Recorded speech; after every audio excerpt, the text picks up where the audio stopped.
Oh, hey everybody, I'm glad you're with us here today. I just want to do one thing for Andrea. She uses screen grabs from the live show to promote the next live show. So I got a fake, instead of looking or talking, I got to come up with some poses that she can use as screen grabs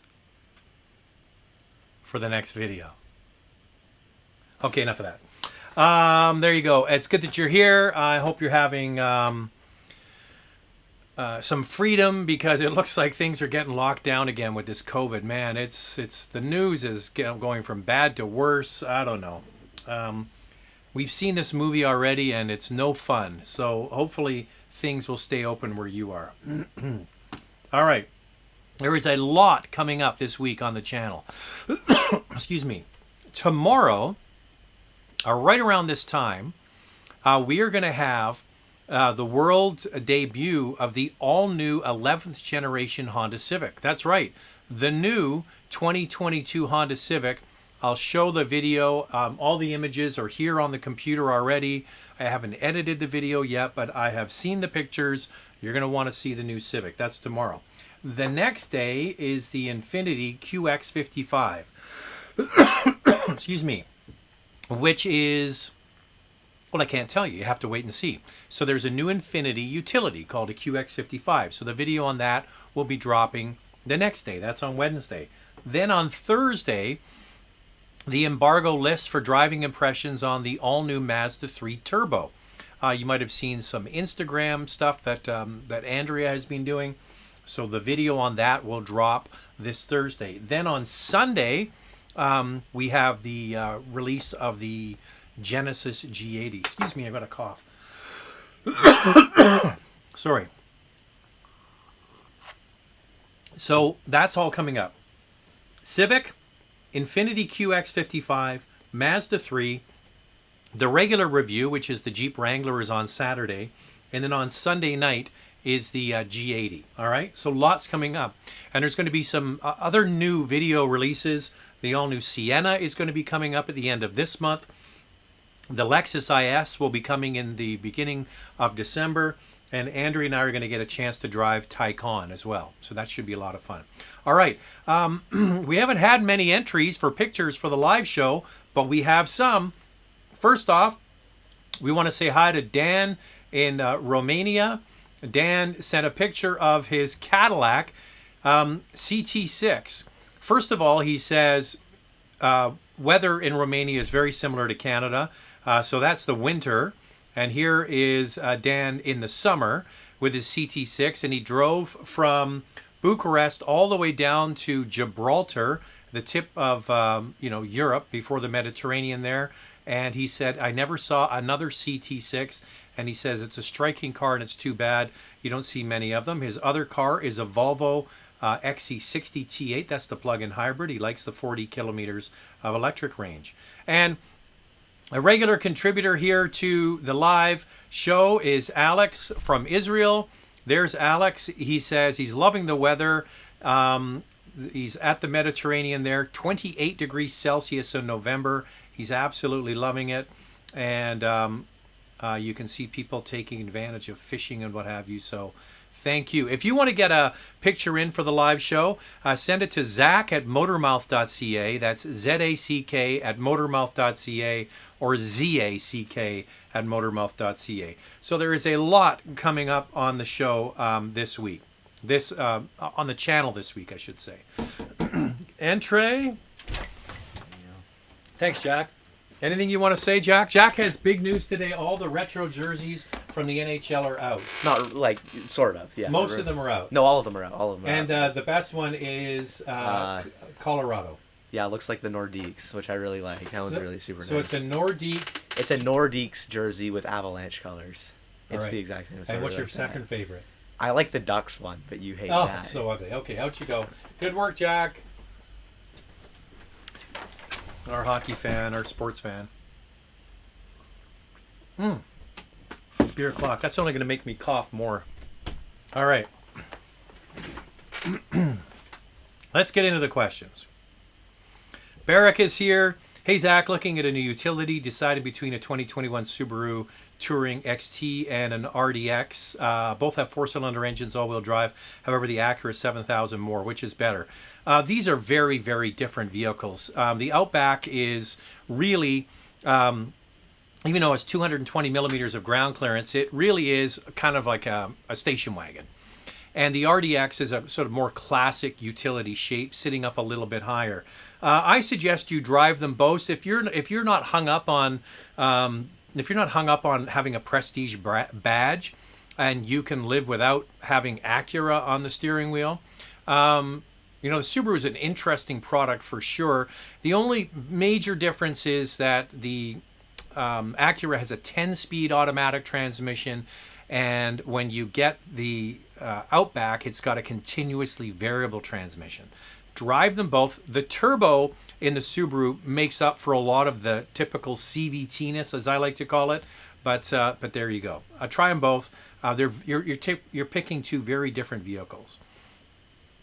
James, hey Zach, thoughts on fuel prices over the next decade? Well, I don't know. I mean, I read all of these predictions about how many electric cars are going to be produced in the next 10 years.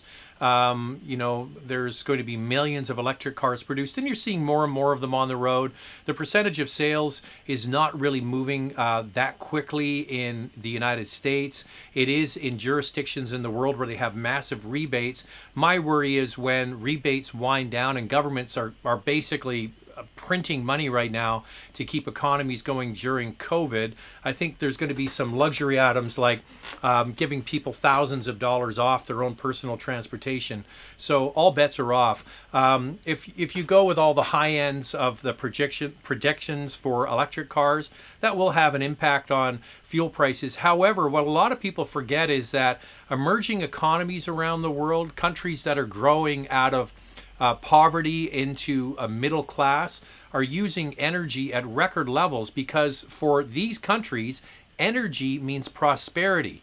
Like having a fridge to keep your food safe is a major advancement for a lot of people around the world. We just take it for granted. So there's going to be energy used by emerging economies that might be offset by the increase in electric car production, for example. John's here saying picking a used car is a nightmare. Well, also, I don't know if you've been shopping, obviously, John. The prices of used cars are really strong right now. I don't know. It's tough out there because so many people are basically buying used cars because they don't want to be on transit or commuting, and used car prices are very, very strong. Hello from Montreal. By 2035, only EV and PHEV will be allowed and sold in Quebec. What are your thoughts on it? Do you think it's realistic? I don't think so. Well, the first thing I thought about Quebec and having pure electric cars only by 2035 is it's freezing cold in Quebec in the winter, especially when you get north into northern Quebec. I mean, minus 30, minus 40, and electric cars might not be that good a mix. Maybe if you're living in Montreal or Quebec City, sure, but there's vast swaths of rural Quebec that rely heavily still on the good old internal combustion engine. I think it's very optimistic. I think a lot of these projections by governments or mandating these sorts of things are really foolhardy, because what it's going to do is jack the costs up for everybody else to buy pure electric vehicles. I'm not sold on this. I think I don't know. Governments also change. I mean, look at the province of Ontario, for example, where we live in here in Canada.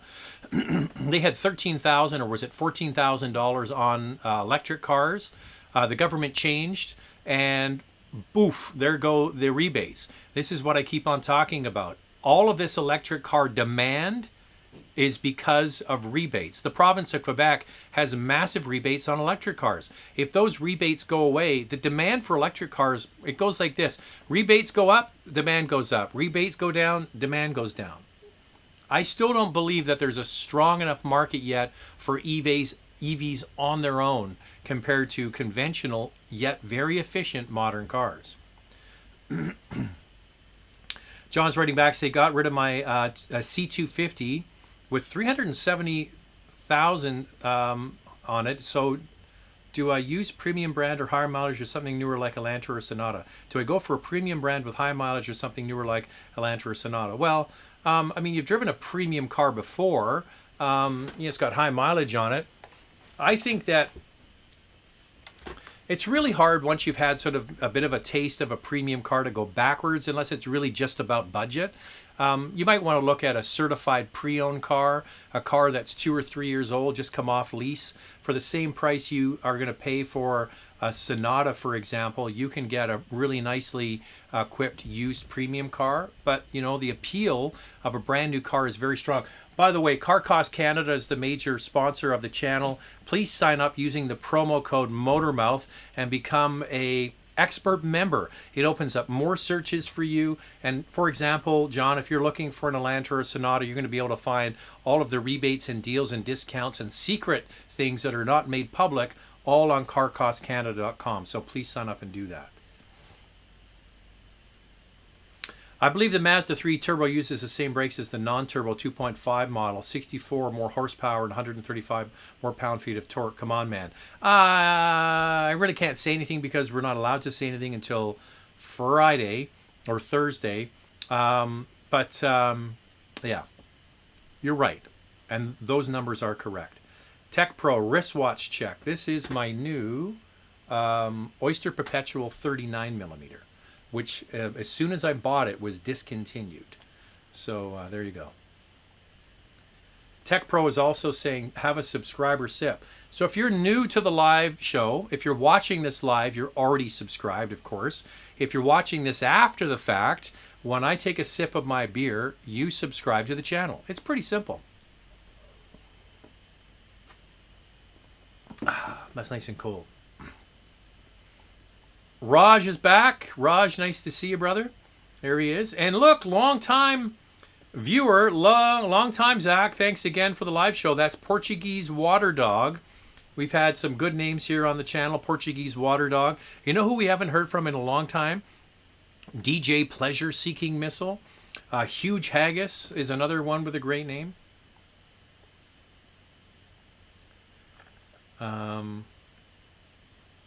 Oh, Howie's asking what happened to the Golf R video. I mentioned this last week, Howie.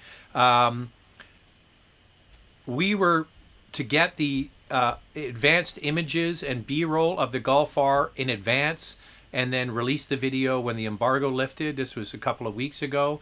I kept on bugging my buddy Thomas from Volkswagen day after day. When are we getting the video? When are we getting the video? And he wrote back basically the day that the embargo was lifting and says, there is no video. They don't have any video. So I'm like, well, dude, that doesn't do me any good for doing the embargo. There was they put 8 pictures out. That was it of the Golf R. So my intent was to give you a video. However, Volkswagen didn't provide any video. So I'm not sure what I can say. Raj is saying, do you know that Porsche has a subscription service and rentals? Why would they do this? Perhaps they'll sell the cars used after a couple of years. I think it might devalue the brand. Yeah, so I got the email on that last year. They have a subscription service. You can do it by the month where you pay X number of dollars. And it ain't cheap, friends. And so they have kind of 2 tiers. The Macan, the Cayman, and the Boxster. And then you go up and you have access to Panamera, 911, and those sorts of things. And the prices are really expensive. So you can do it by the month. I think it was a minimum 3-month commitment. And then you can also do it by the day with a minimum 3-day commitment.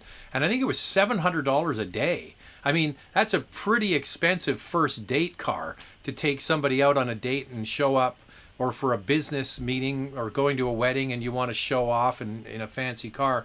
I'm not sure these subscription services are really that attractive to people. I think people who can afford Porsches and other luxury items, the whole thing about having it is it's exclusively yours.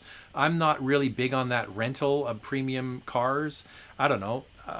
I wouldn't. It doesn't appeal to me. I could see there are some subscription services like There's one here in Vancouver where they have a dealer group that has a lot of high-end cars. You can go from an Audi to a Porsche to something or else. And if you're a real estate agent or something and you're just running this through your business on a regular basis, then there you go. But I just don't see a big appeal to me.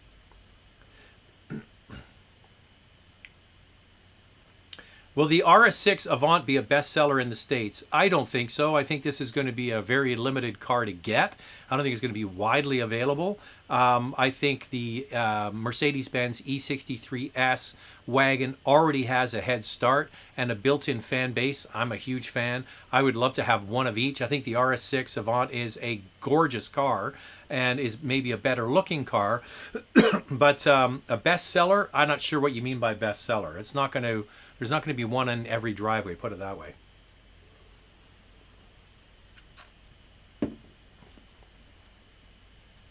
Thoughts on the S90? My thoughts on the S90 is this is a great car to get if you can get a super good deal. They don't sell very many S90s.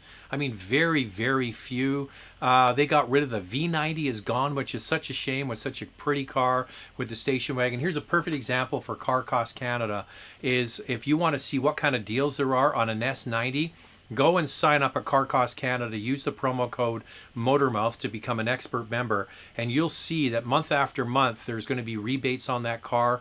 Not many people are even considering large sedans, and for people that are considering large sedans, then you have to figure out how many are looking at Volvos. The numbers are small.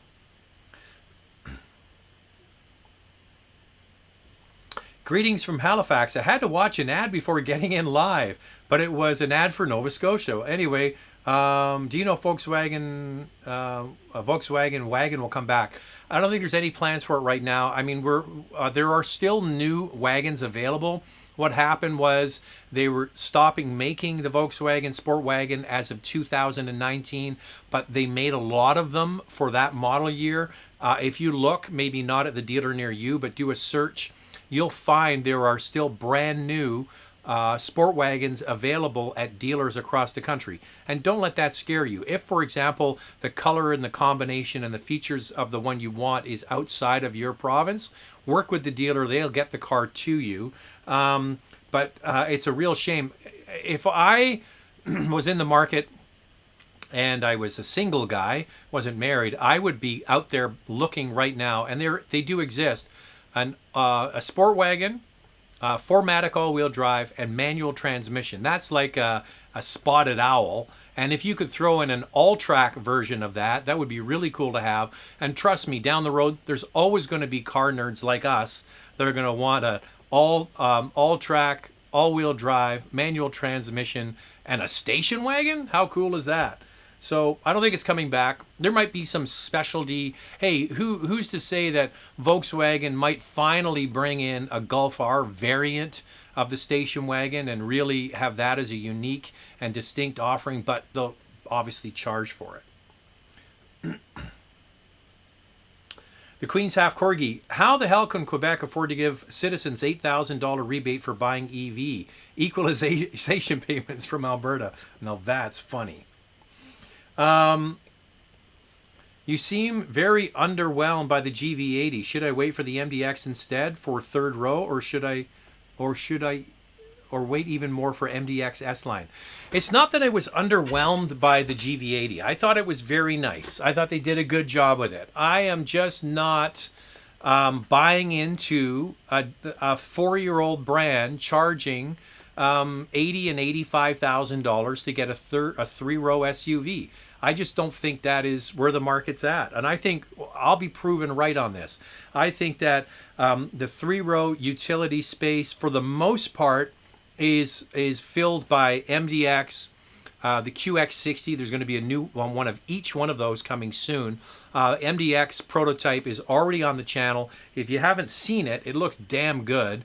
And they're going to have an S-Line version of that with higher horsepower, which is certainly going to be quite attractive. I just don't get the pricing of the GV80. I think they did a really good job. The engines are really good. In fact, the engine that impressed me the most was the base engine, the 2.5-liter turbo with 300 horsepower. That was great. I think they did a good job, but they don't offer it with a third row. I just don't understand. Genesis is kind of reading their own press materials, and it's really interesting. If you go and watch the video I did on the GV80, there's all of these Genesis fanboys like beating on me, and I know that these are just Genesis fans. How many of them actually have $80,000 or $85,000 to buy an SUV? Probably 2% of them. And that's one of the things about YouTube is you get sucked into thinking or believing what people write. When you think to yourself, how many people can actually afford this? Raj can. He's a Porsche owner. But I just don't believe that Genesis, after 4 years in the marketplace, has earned an $80,000 or an $85,000 price tag. I just don't. I could be absolutely wrong.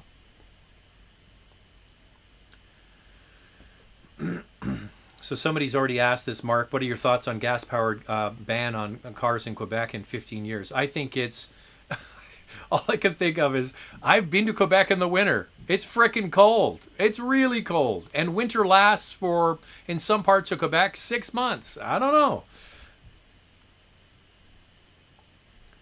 Will you review the Pollstar 2? I'm a little disappointed in some brands. I'll call them out. Volvo, Pollstar, Hyundai, for not distributing cars here to the West Coast. I mean, of course, Toronto is the center of the universe, and they're making cars available from those brands for people to drive cars like the Pollstar 2 and the new Volvo XC40 plug-in and the Elantra N-Line and stuff like that. But not here. And you know what? When I get them, I'll get them. Tony Bowler 32. Hey, Zach, got the Q3 for my wife finally. Thanks for the heads up last week. I love the Q3. We're going to try and get one on the channel. I did a review of it in Italy a year and a half ago when I went to the European launch.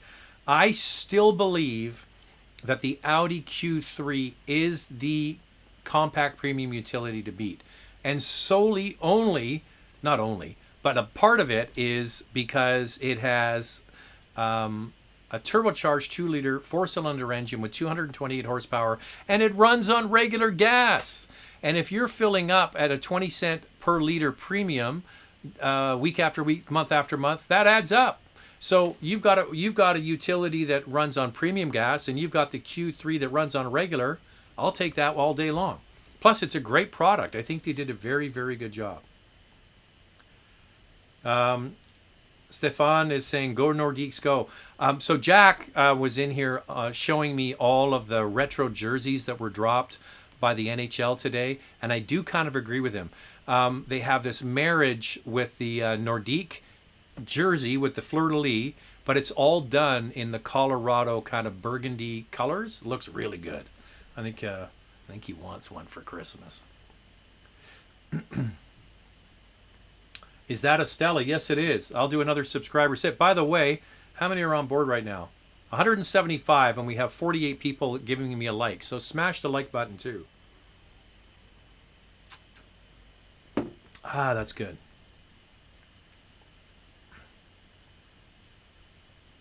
Derek is saying, hey, Zach, I never got to tune in live, but I'm here today. Love your channel on YouTube. Thanks for answering my argument on your channel. Hope you enjoyed your weekend. I'm not sure what that means, but I'm glad I helped. I don't know what I did to help, but I'm glad I helped.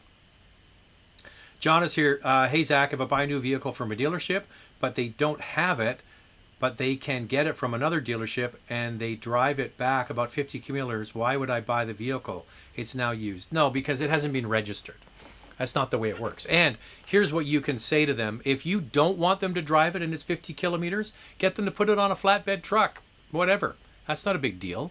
Car dealerships do this kind of stuff all the time. So tell them you want it shipped from one dealer to the other and you don't want it driven. That's not that big a deal. They might charge you a couple $100, but I mean, if it's that big a deal, well, here's the other thing. If it's only 50 kilometers away, do the deal with the other dealership. Drive there, pick it up, drive it back.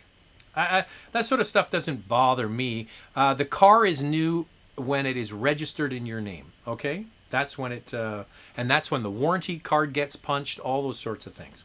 A perfect example is our Cayenne. We have a Cayenne diesel, and because it was a diesel, it sat for a while because they weren't allowed to sell them, and the car had to be driven and washed.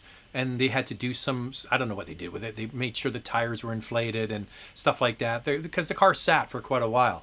So when I got the car, it had 130 kilometers on the clock, but it was still brand new. And I was the first registered owner. So that's when the warranty card started. I don't care. What's 50 kilometers? If you're that anal retentive about it, go buy it at the other dealer or get them to put it on a flatbed. This is a very good point. What will be the status symbol when cars are gone and drive automatically? Well, first of all, we are a long, long, long way from that. It is not happening anytime soon. And I predict it's going to be quite a long time before we have fully autonomous cars that people want to get in and drive. I could see it for interurban, like people movers. You know, you get in it's almost like a bus and it pulls up and there's no one driving it and it just drives at low speeds through the city, dropping you off kind of the way a city bus does now, but it's just there's nobody driving it, but it's a preset route and the automated system knows where it's going. I ask this of car companies all the time. I said, you're promoting this autonomous driving situation. For 100 years, car brands have their whole advertising has been the guy driving along the mountain road with the wind in his hair, the convertible's down with a powerful, sleek, sexy car, freedom, nobody there. And then all of a sudden you take the steering wheel out and the car's going to do it all for you. That's not what you've been selling for 100 years. I agree with you. Have you tested the new N or N line from Hyundai yet?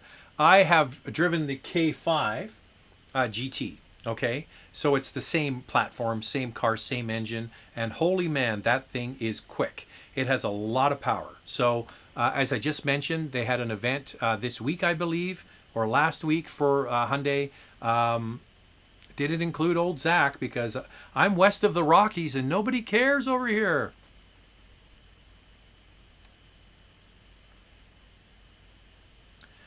I remember you did a video from the Subaru Proving Ground to Japan. Seems like you enjoyed that truck. What do you think you will be invited back post-COVID? Do you think you'll be invited? Yes, I think that the car industry is trying to figure out how to do car launches. I think that some brands are doing a good job with it. I would say of the brands that I'm dealing with, Mazda, we just did the Mazda 3. The video will be coming out on Thursday. I think Toyota's done a good job with it. Nissan did a good job with launches. Other brands, I think, have kind of dropped the ball.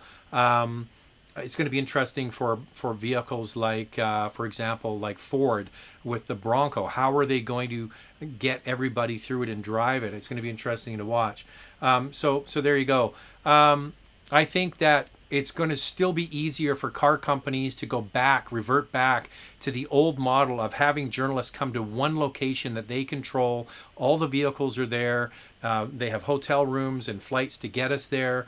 That's their cost of doing business. But having a centralized area where you can go, I think is much easier for car companies. You think of in the United States, for example, there's hundreds and hundreds of journalists scattered around the U.S. Are they going to have hundreds and hundreds of cars scattered around the U.S.? I don't know about that. So I think that going back to that centralized car launch is what car companies are going to eventually get back to. And would I like to go back to Japan? Yes, I would love to.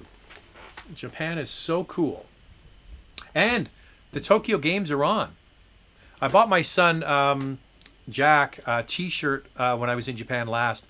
It says Tokyo 2020 on it, which is obviously now a bit of a collector's item because it didn't happen. Any updates on the 2021 Toyota Sienna? Sienna, I'll be driving towards the end of the month. There is an embargo on that. I will get a chance to drive it. I think I have to wait and see on the Pacifica. Here's the interesting thing. Pacifica production just started last week in Windsor, Ontario, I got an email from Chrysler, FCA, I should say, saying that the production has just started. So the vehicles have to be made and shipped and all that kind of stuff. As soon as I can get my hands on it, I will. I think they did a great job on the styling of the all-new Pacifica, and the Sienna is going to be interesting as well.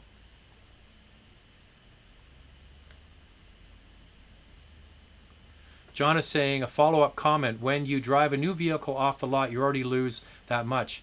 It's not a double standard. Yes, it's got nothing to do with how many kilometers are on the car. It's got to do when the vehicle is registered. It's non-registered. So you're talking about a vehicle that comes from one dealership to the next. It's not got to do with the fact that it's got 50 kilometers on it. It's got the fact that it's been registered in somebody's name. It's still a new car, hasn't been registered by anybody.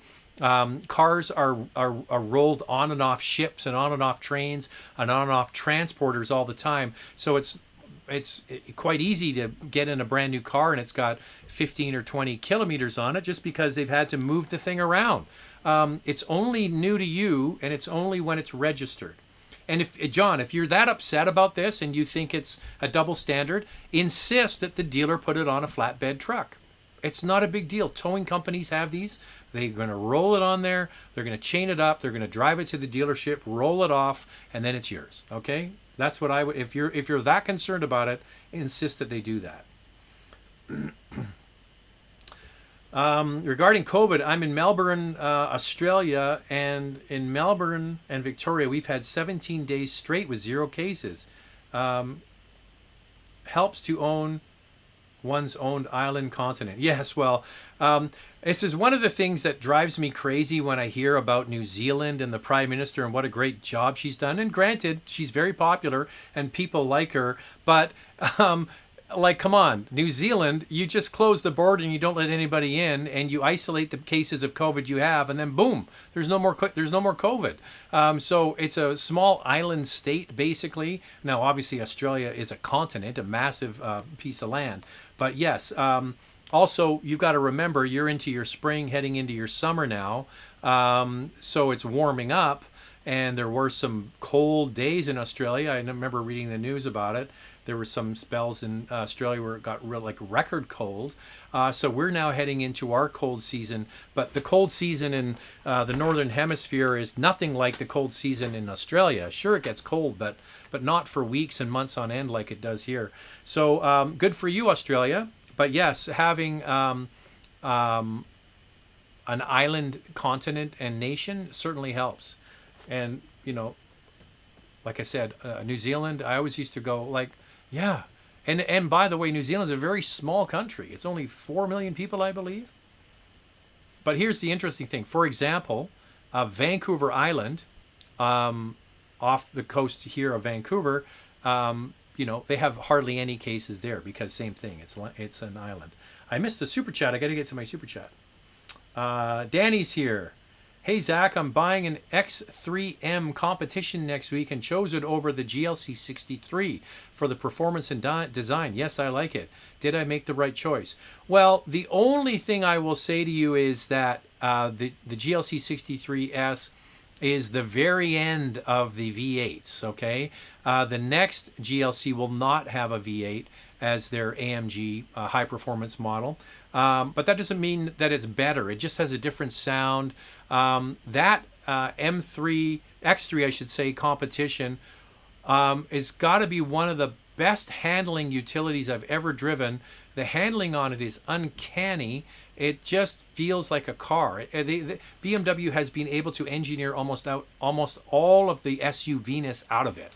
It's unbelievable, and the power is something else. The other vehicle that I really enjoyed driving is sort of in the similar vein is the Alfa Romeo Stelvio Quattrofoglio. What a car! Same horsepower almost, I think, as the X3M, but the only thing I would say in your favor is the X3 is new. It's only a year or so old. The GLC is old. It's going to be replaced next year. So yeah, you probably did make the right choice. Other than the fact that that beautiful V8 is not going to be around any longer.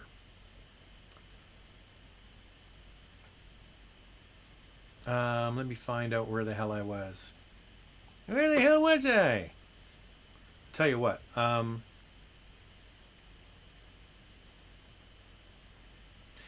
Looking at the new Toyota Venza Hybrid Limited model versus NX, Lexus NX 300H, comfort, price, interior, update, tech, and reliability is our priorities. Thoughts over models you recommend for that price? Well, yes, you're barking up the right tree here. Is that, yeah, they're both based on. That's not quite true. No, it's not true.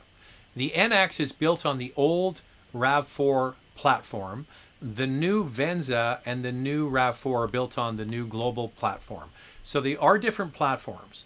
And I would suggest that the calibration of the new hybrid system in the latest version of Toyota vehicles, whether it's the Highlander, the Venza, the RAV4, they did a very good job with that. So just try them both and see which one you like. The NX is going to be overdue for a refresh. It too is kind of at the end of its run. Because NX is built on the same platform as RAV4, that too will be updated. So yeah, try them both out. If it's just coming interior, updated tech, and reliability, well, reliability is going to be pretty much the same. Interior tech, yeah, try them both out. See which one you like better. What happened to Max Landy and the other guy? Well, Mike Gurr stopped doing videos for me quite a long time ago because he wanted to focus. He got married, wanted to focus on his brewery business that he runs in Toronto. Max, haven't been using many of his videos. We're just trying to focus more on what Andrea and I are doing. It's kind of the new direction we've gone. So that's the answer I can give you. Mark is saying, I just don't understand the drive for electric cars when we need fossil fuel to power the machines that produce these cars. Well, this is a big part of the breakdown in all of this electric car, what I call virtue signaling, is that, you know, there's still so much energy intensive industry to make the cars, to produce the ore, to make the batteries and all these kind of things. So when you're buying an electric car, you don't get a pass just because you plug it into the wall.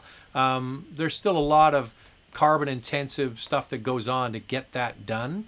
Then depending on where you live, for example, in the province of Quebec or here in the province of British Columbia, it's almost all hydroelectric power. But you go to other parts of the world, for example, China, you get an electric car which is running mostly on coal-powered electricity. It's a very different equation. So it's not a simple and easy answer just to say we're going to go electric and it's going to be better for everything. In some jurisdictions, that's not the case. In some jurisdictions, just buying a smaller, efficient gasoline car is maybe better for the environment. Audi e-tron or Tesla Model Y? Well, the e-tron's much more expensive, so that's not a fair fight. Zach, I'm coming up for my vehicle lease renewal. I'm comparing Highlander and other same size, but no other vehicle holds its resale value as well as the Highlander does. Your thoughts? Yeah, well, if that's a major consideration, and it should be, because most people don't realize that the most expensive thing about owning a car is the residual value. So I call it dollars in, dollars out. So you're going to spend $40,000, $50,000 for a 3-row utility. You want to know that at the end of that run, you're going to get a lot of that money back as a trade-in. So if that is your primary concern, then go back to the Highlander, because it's a very different vehicle than the old one. It drives very differently. I would say if you haven't driven the hybrid, give the hybrid a try, because the hybrid really surprised me, and the hybrid Highlanders hold their value even better than the gasoline versions. So that's something to think about.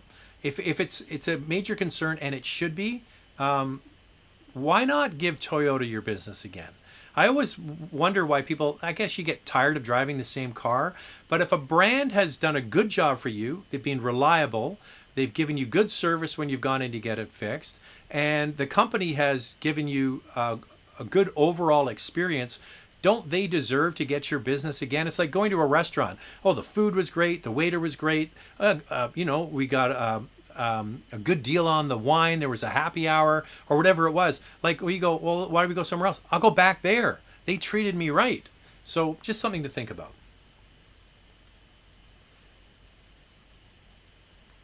I just graduated college and I'm looking for opinions. What is your personal choice for a 2- or 4-door German sports car from the early 2010s or late 2000s? Well, here's my thing, Canadian Tracker. If you are a recent college grad and you are looking for a deal, there's no such thing as an inexpensive German car when it comes to used, because you're going to have it repaired at some point. And that's what I always warn people about buying used prestige cars. They're easy to buy, they're hard to keep. So really think long and hard. If you're a recent college grad, I don't know what you graduated from. You might be a tech whiz and you got hired by a big tech company and you're making loads of money. My guess is that's probably not the case. You're probably like most graduating grads. You're starting out, got to pay the bills, and you're looking for a deal on a car. I would suggest that maybe save a little bit more. There's lots of vehicles you could choose. A 3 Series, you could get an Audi A3, you could get a 2 Series BMW. There's lots of different things out there, but just be careful. And don't go and buy the cheapest German car you can, because the cheapest German car that you can buy can end up being the most expensive car you ever owned. So just be careful about that. When will you review the Hyundai Elantra? When I get it. I told the PR guy from Hyundai I wasn't very impressed that they were having an event for it this week in Ontario, but nothing for the West Coast. And they said they're going to ship them out right away. So as soon as it takes for the train to get here with them, then I'll get a chance to drive it. Next generation battery solid state expected to be on the market about 2025. They're looking for 600 miles per charge, 15 minutes or less charging time, much better cold resistance and safety concerns. Sure, Jason, that sounds great. How much is it going to cost? That's all great. Look at the Hummer. The Hummer is going to be over $100,000 US. I mean, yeah, for sure. Not a problem. Toyota is going to be having solid state batteries in their cars. I think that's what they're waiting for full electric, is to do that. And if they can do it at scale, then they might be able to bring the price down. We'll have to wait and see. Has Acura fixed the transmission and fuel pump issues with the RDX? I don't know that. I would say I haven't drilled down to the minutia on that particular model. What I suggest you do is, if you're interested in that, go on to an Acura web forum. There is a web forum for every car and model on the planet. So go to an Acura web forum and see what's happened there with the people that own them, and they'll have a better answer. Florin, what do you think about the Subaru Outback XT? Well, if I was buying an Outback, it's the one I'd buy.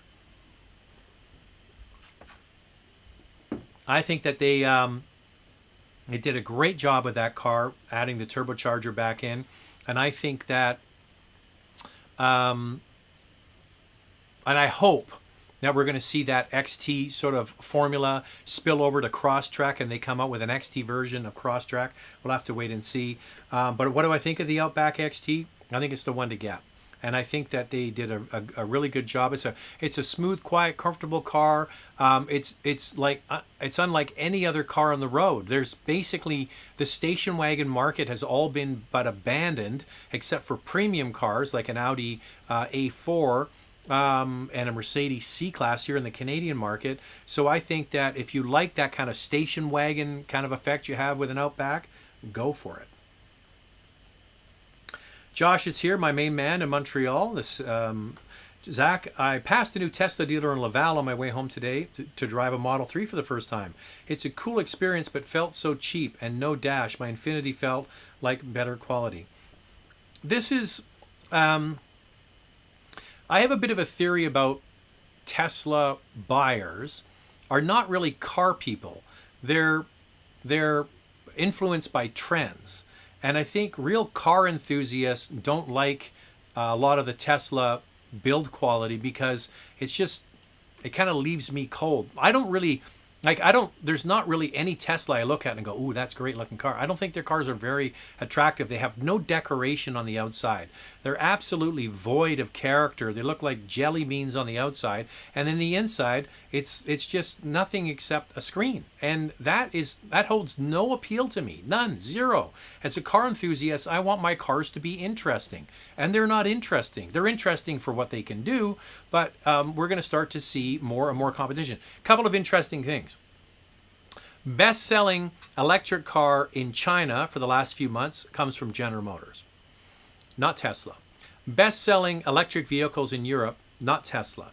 It's coming from other brands like Audi, for example. And then we're going to see more and more electric vehicles brought to the market by brands that can pull it off on scale. It's going to be interesting to see that this sort of like Tesla or nothing mentality, if it holds. And it certainly doesn't seem to be holding in markets outside of North America. But in North America, it certainly is the case. 80% of electric vehicles sold in the United States are Teslas. But as Taycan is now showing up in driveways, I mean, where I live, this is not because of where I just happen to be adjacent to a very affluent neighborhood here in Vancouver called Shaughnessy. And points farther west in Vancouver are some of the most expensive real estate in North America, if not the world. I mean, there's houses that you see the videos that we shoot are done in this neighborhood. These houses are $15-20 million. And I've seen so many Taycans. It's now the it car for the electric car people. And there will be more and more coming from different brands. So the Mach-E from Mustang is coming out. I think it's a great looking product. Are people going to buy that? We're going to have to wait and see. I don't think the Tesla or nothing thing is going to last forever, but right now it seems to be that way in North America. Yeah, here's the price on that. The Porsche multi-vehicle subscription is $3,200 plus tax for a base level and $4,200 plus tax for the second tier. So if you want to have a subscription-based model for Porsche, which means you can move around in the different cars, I think the way it works is you get one car for 30 days and then you can flip it to another car. That's a hell of an expensive car, man. And I really don't believe that people that can afford that kind of money want to share their car. I wouldn't. Not for me. Hey, Zach, is a used Lexus GS350 a good buy? Yes, it is. Now, I don't know about resale value because there were a lot of them sold new. I don't think there's a very big demand for them used. I know there's not a big demand for them used. But wow, what a really well-made car. A nice stylish car, especially if you get the F Sport one. Looks really good. Nice, comfortable car. Beautiful interior. It was the first car I ever drove that had the real wide 12-inch panoramic sort of screen across the dash. Comfortable seats. So yeah, I think the GS350 is a great car. The only thing I'm not sure about is if its resale value is going to hold up. Hey, Zach, I feel like the Subaru Ascent sometimes overlooked for people looking at a 3-row crossover. I totally agree with you. I brought this up with Subaru in the past. I'm like, I don't really see a lot of marketing for that product. And it's quite unique, and it does kind of stand out. I actually like it a lot. Every time I've driven it, I thought it was a great product.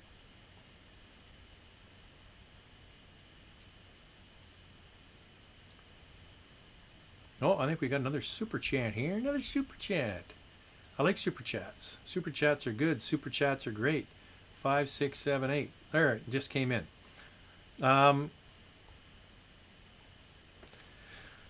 What does the BRZ 86 need to change to keep competitive with the Miata without getting too expensive? It just needs more power. It's plain and simple. What it needs is more torque. Those cars really lack any bottom end grunt. You have to keep the engine revved up, and it can be tiring, especially in stop and go traffic. So for me, it's more power and, more importantly, more torque, and that's what those cars really need. They could improve some of the interior materials a little bit. They don't need to move it too much because they want to still have that inexpensive, stripped down sports sort of vibe that they had with the originals. But if they could add more torque, especially, and they're going to have a larger displacement engine, but more torque and spruce up the interior a little bit, I think it would go a long way.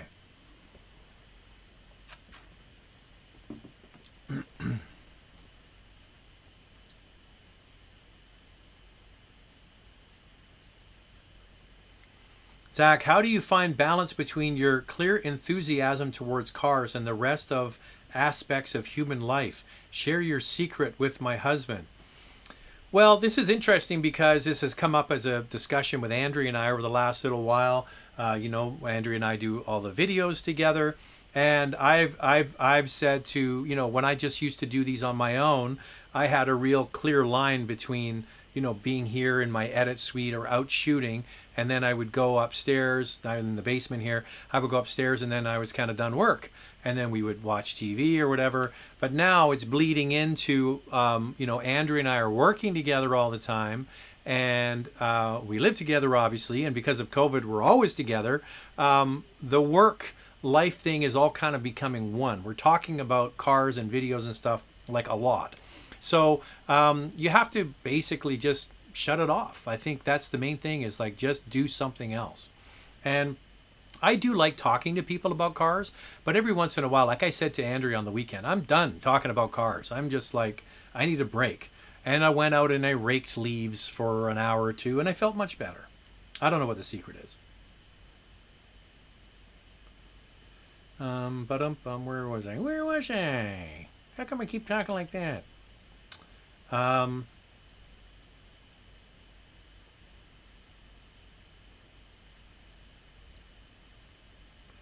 In your experience, which car brand has one of the best stock stereos? I would suggest stock stereos. Lexus, I think. Especially when it's not so much the stock ones, it's when you can upgrade to the higher end. Like their Mark Levinson sound system in Lexus products is really good. Oh, the Revel system from Lincoln, holy mother, that's a good stereo, like really good. There's a lot of car stereos now that are pretty good. Typically, though, you kind of have to upgrade to the premium audio to get the subwoofer and more speakers and those sorts of things. But those are a couple off the top of my head I can think of. I have a Lexus LS500 I'm considering replacing. I'd like to have a plug-in car with massaging seats. No SUVs, 2 or 4-door car preferable. Maybe crossover suggestions. Looking at a plug-in with massaging seats. There's lots of cars with massaging seats now. I'd have to think about that for a minute. A plug-in with massaging seats. I'm trying to think. I'm blanking. Sorry, internet dude. I'd have to think about that offline for a moment.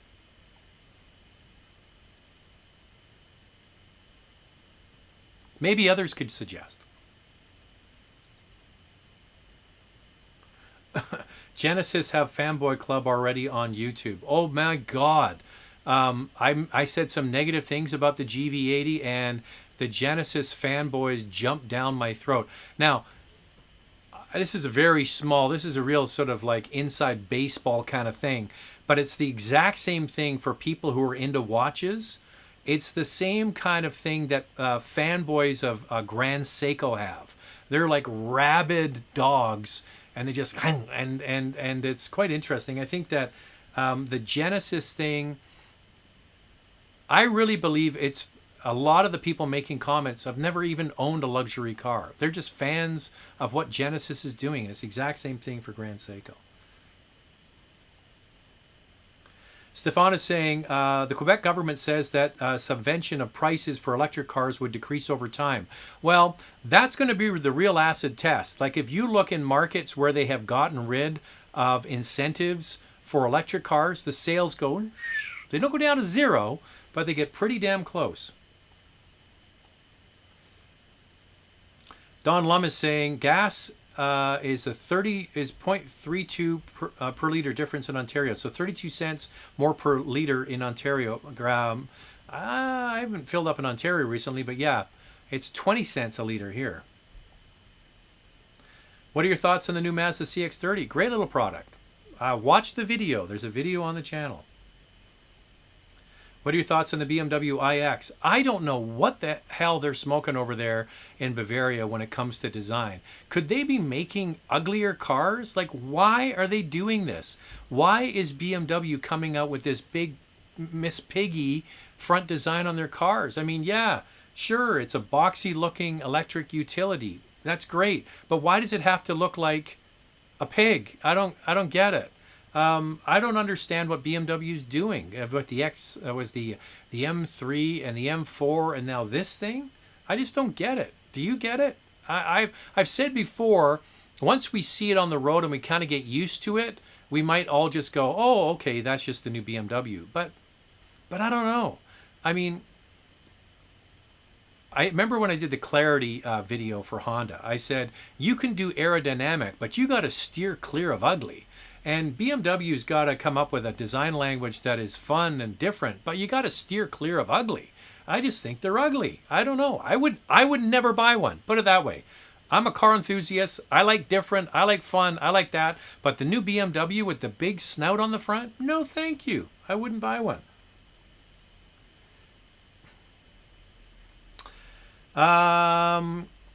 Hey Zach, having problems heel toeing on my Civic Sport. Tried your video, but still doesn't feel natural. Going to try the pedal spacer from Acuity. Do you know anything about it? All right, so heel and toe shifting is something that takes a long time to learn. So if you're not aware, there's the three pedals. You've got, I'm doing it backwards. I'll do it this way. You've got the clutch, you've got the brake, and then you've got the accelerator. Okay, so in the middle is the brake, and then the accelerator. Okay, heel and toe, a lot of people want to put their foot on the brake and then just roll onto the throttle. Oh, first of all, I should explain what heel and toe is. So when you're downshifting, you're blipping the throttle as you depress the clutch to downshift a gear. So that's rev matching. Okay, so this is the clutch and this is the brake. A lot of people put their toe on the top of the pedal and then roll their foot like this. Okay, that's not the best way to do it. The best way to do it is to put your heel down on the floor and your toe here, and you're not rolling your foot, you're actually rolling your leg. Okay? So your leg is going like this. It's not just your foot, it's your whole leg. And that motion, in my experience, is the best way to do it. Where I learned this from, there was a guy, a Japanese engineer. What was the car? Was it? It might have been the S2000.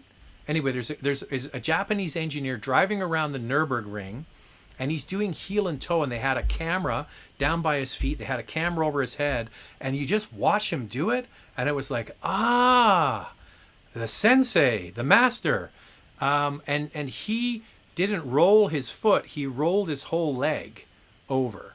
And in my experience, that is the best way to do it. So I got no problem with you going and buying something, but the pivot angle, so if this is the brake and this is the throttle, a lot of people put their toe on here and they roll it like this. You have to kind of do put more of your foot over it, and when you roll your leg, it's just a little bit. Does that make sense? I don't know. I try my best. But give it a shot. Don't give up on it. So more of an angle and then pivot your knee towards the center console. Does that make sense?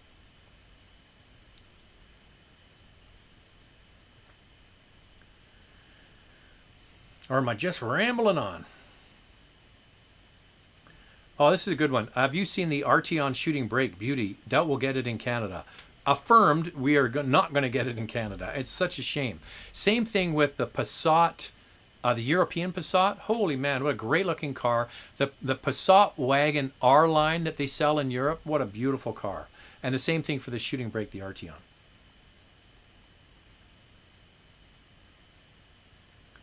Why was this recommended? I don't even have my driver's license. Because you want to hang with the cool kids, that's why.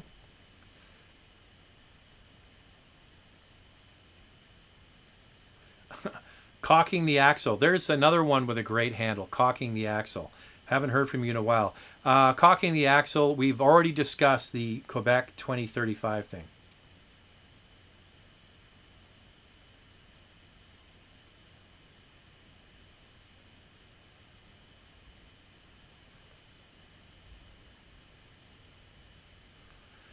What do you think of car manufacturers are marketing electric vehicles almost exclusively as premium cars, other than they like money? Well, electric cars are expensive to make. Batteries are expensive to make.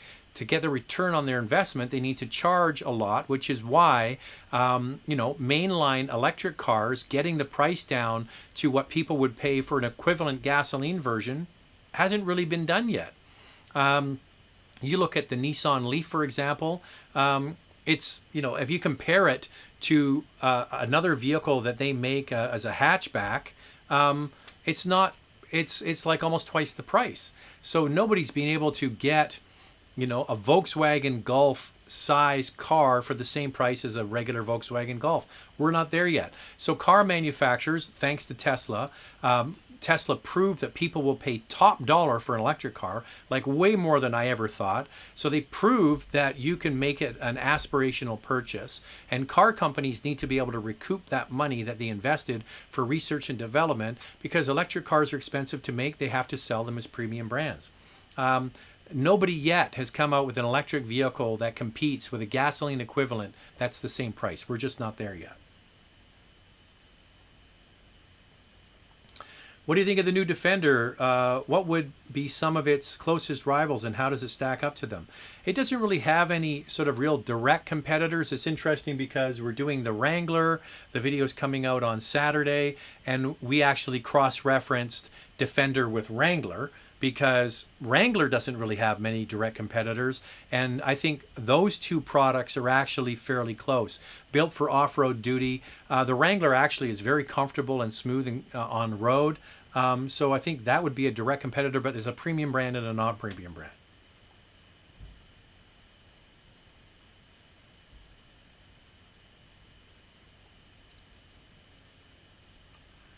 John is saying, thanks so much for answering my question. I understand. Well, John, I didn't mean to beat up on you, but I I think, getting a car with 50 kilometers on it that hasn't been registered yet, for me, is not a deal breaker. How's your Stella there, Zach? It's going down well, friends. Almost finished. That's a subscriber sip. If you're joining this show after live, when I take a sip, you subscribe. Olaf is saying, just traded my 16 Q7 after 4 years and 74,000 kilometers. It broke down exactly 11 times. Will never buy another Audi again. I went with an Acura MDX. Do you think it was a good choice? Yeah, there's absolutely no problem with an Acura MDX, except for the fact that this is the last year for it. There's going to be a new MDX coming very soon. Hopefully you use Car Cost Canada and got a good deal on it to find out what the incentives and rebates were. And I'm sorry to hear about your Audi having so many problems. My notary, I got a buddy of mine who's a notary public. He had a Q7, same thing. It was always in getting repaired. And we've owned 2 Porsche Cayennes, and touch wood, we've had no issues with either of them. So I'm not sure if it's just bad luck. We had an Audi A7 for almost 4 years. It went in for one of the pixel lights on the LED light strip across the back. One of the bulbs was out. That was it. So not sure I can say much more than that, other than it's too bad.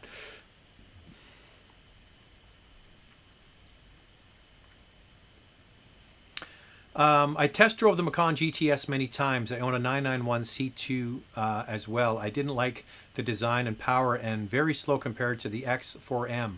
I get Macan S models as loaners, so I'm over the car. So you were talking about the X3M competition. Well, yeah, that's a totally different kettle of fish when it comes to power. The X3M competition is, I think, the closest I would say to the way it drives and power would be the Quattrofolio from Alfa. Chris M is saying Porsche Cayenne or Q7. Well, it depends on whether you need the third seat. If you don't need the third seat, get the Porsche.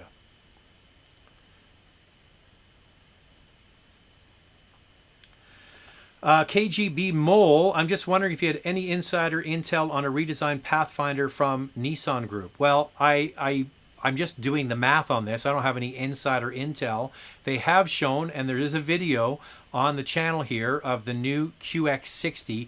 They call it a prototype or a concept. It really is kind of what it's going to look like, and that's coming next year. So the QX60 and the Pathfinder have traditionally been built on the same platform. So if there is a new QX60 coming, there will also be a new Pathfinder coming. So I don't think we're going to have to wait too long. Probably within the year, a new Pathfinder will be here. Rudy, did you ever drive a Lamborghini Urus? No, I have not. I drove the RS Q8, but not that.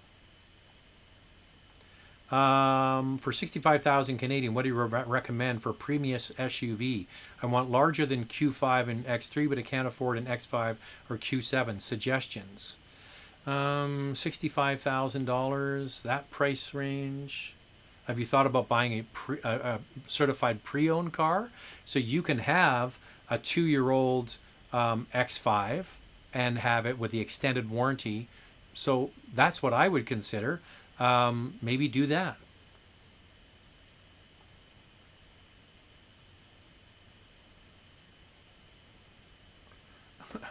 Mr. Skills. Zach is going to get hate sent his way from the Tesla community. They already hate me. They all think I hate Tesla. I don't hate Tesla.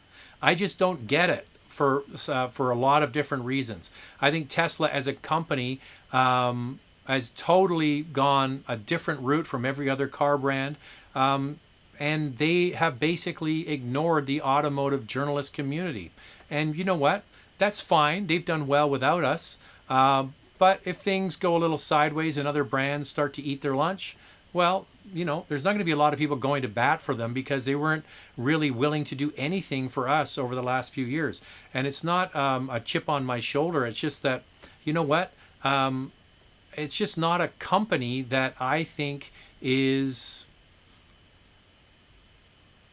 it's not a company that attracts me. I just don't think that the build quality is there. I don't think their cars are good looking. I think the interiors are shockingly bad. And anybody that's owned a prestige car and then gets in a Tesla, it's like, holy crap. I mean, this looks like 1990s Camry on the inside. That's how cheap they look. Flat 6 rules.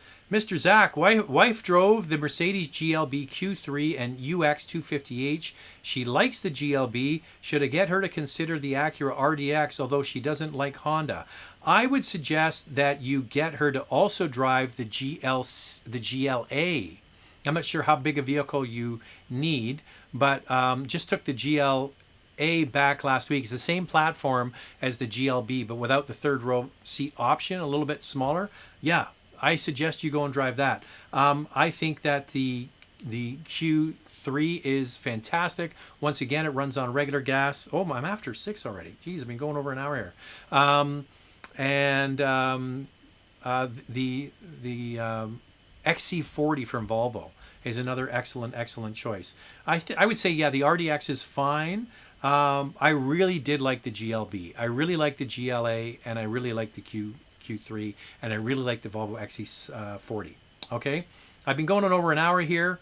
I want to say thanks to everybody. If I don't get your questions on, I do read them all. Don't forget to go to Car Cost Canada, sign up, use the promo code MOTORMOUTH. Thanks to all the super chats. I will be back next Monday. It's time for dinner. I'm gonna go. See you next time. Bye now.